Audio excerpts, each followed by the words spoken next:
హిందీలో కహానీస్ మీద చేశాను సార్. తర్వాత ఎంకామ్ కూడా పూర్తి చేశాను. ఇప్పుడు మళ్ళీ ఎంఏ సాంస్క్రిట్ చేస్తాను 3 పీసెస్. చదువు అంటే నాకు చాలా ఇష్టం, అందుకని ఈ ఫీల్డ్కి వచ్చాను.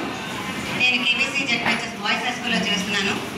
2006లో ఈ ఫీల్డ్కి వచ్చాను, టీచర్గా నేను జాయిన్ అయ్యాను. అప్పటి నుంచి పిల్లల్ని ఎగ్జామ్స్ రాయించడం కానీ ఎంతోమంది నా పిల్లలే ఇప్పుడు టీచర్స్గా అయ్యారు, గవర్నమెంట్ స్కూల్ టీచర్స్గా చేస్తున్నాను. ఇది మనకి ఇప్పుడు మేడం గారు చెప్పినట్టు గురువు గురించి చెప్పుకుంటే ఎన్నో పద్యాలు ఉన్నాయి.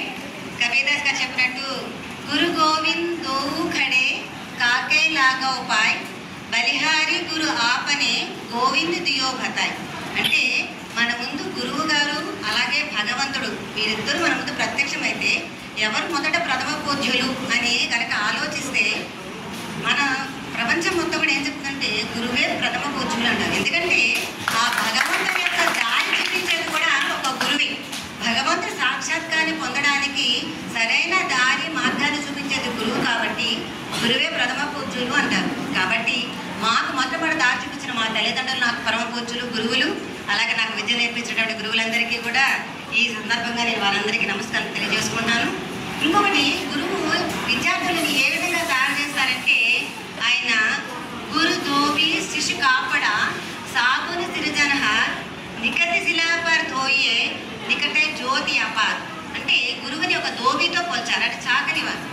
ఏ విధంగా అయితే ఒక చాకలి వస్త్రంలో ఉన్న మైలాన్ని మన రాయి మీద వేసి ఉతికి దాన్ని శుభ్రపరిచి చేస్తారో, ఒక గురువు కూడా విద్యార్థుల్లో ఉన్న అజ్ఞానాన్ని తొలగించి జ్ఞాన జ్యోతిని వెలిగించే శక్తి గురువుకి ఉంది అని చెప్తూ ఉంటారు. అందుకని గురువు మనకి ఏ చేసినా అది మనకి మార్గదర్శకం. ఆ రోజు మనం చేసిన మార్గదర్శకం వల్ల ఈరోజు మనం ఒక్కొక్క స్థాయిలో నిలబడగలిగాము. కాబట్టి ఈ రకంగా వారిని స్మరించుకునే అవకాశాన్ని నాకు కలిగింది. చూసినట్టు మనం అవకాశాలు అనేవి సమాజంలో పలు రీతిగా ఉన్నాయి. ఎల్ఐసి డిపార్ట్మెంట్లో కూడా మనం ఉద్యోగాలు చేయవచ్చు. ఏం చదువుకుంటే ఇందులో ఉద్యోగం వస్తుందంటే కొంతమంది పిల్లలకి యాంగ్జైటీ అడిగారు. మనం చదువుకుని దేనిలో సాధించవచ్చు అనేది కూడా మనం పిల్లలకి తెలియజేయడానికి ఇది చాలా బాగా ఫీల్డ్ వర్క్ అయితే మాకు ఉపయోగపడింది సార్. చాలా థ్యాంక్ యూ సార్. అదేవిధంగా నేను మీ పేరెంట్స్ కూడా మోటివేట్ చేయండి అమ్మా.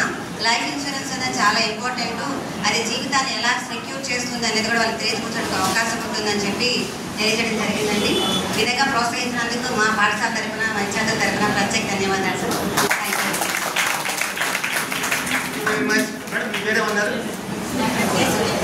డాక్టర్ కె సూర్యకళ గారు.